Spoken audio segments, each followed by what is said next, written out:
Hi guys, এটা আমার নতুন ইউটিউব চ্যানেল।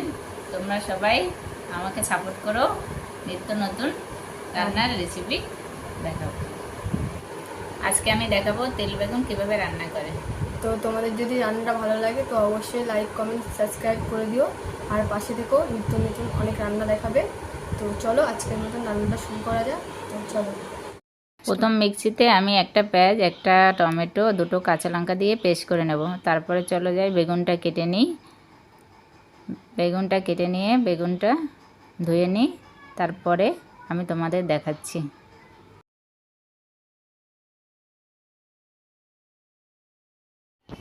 দেখতেই পাচ্ছ আমি বেগুনগুলো কেটে নিয়েছি, এখন আমি ধুয়ে নিচ্ছি। ঠিক আছে, এখন কড়াইটা দিলাম, কড়াই তেল দিলাম, তেলটা দেওয়ার পরে গরম হলো, তারপরে বেগুনটা ছেড়ে দিয়েছি। বেগুনটা আমি লাল লাল করে একটু ভেজে নিয়েছি, ভেজে নিয়ে আমি তুলে দিলাম। তারপরে আমি 4-5টা রসুনের কোয়া থেতো করে নিলাম।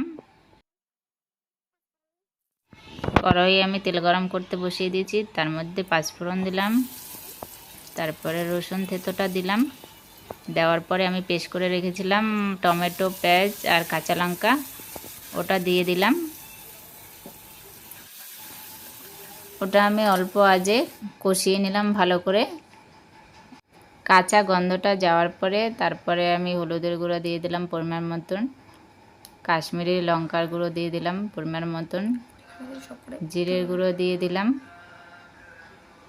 ধনের গুঁড়ো দিয়ে দিলাম, তারপরে আদা বাটা দিয়ে দিলাম, পরিমাণ মতন নুন দিয়ে দিলাম।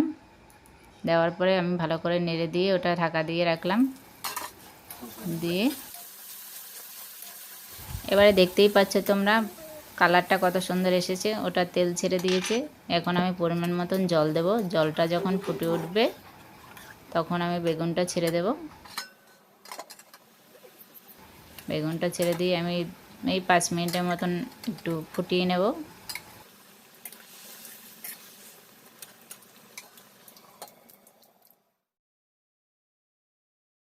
ফুটিয়ে নেওয়ার পরে আমি উঠানোর আগে পরিমাণ মতন মিষ্টি, যারা যেরকম মিষ্টি খায় একটু মিষ্টি দিয়ে দেবো।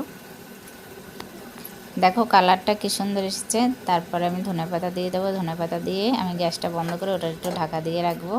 হয়ে গেছে আমার তেল বেগুন রান্না। তোমরা যদি এরকম সুস্বাদু রেসিপি খেতে চাও তাহলে অবশ্যই তোমরা বাড়িতে একবার ট্রাই করে দেখো। ভিডিওটা যদি তোমার ভালো লেগে থাকে লাইক কমেন্ট করে পাশে থেকো।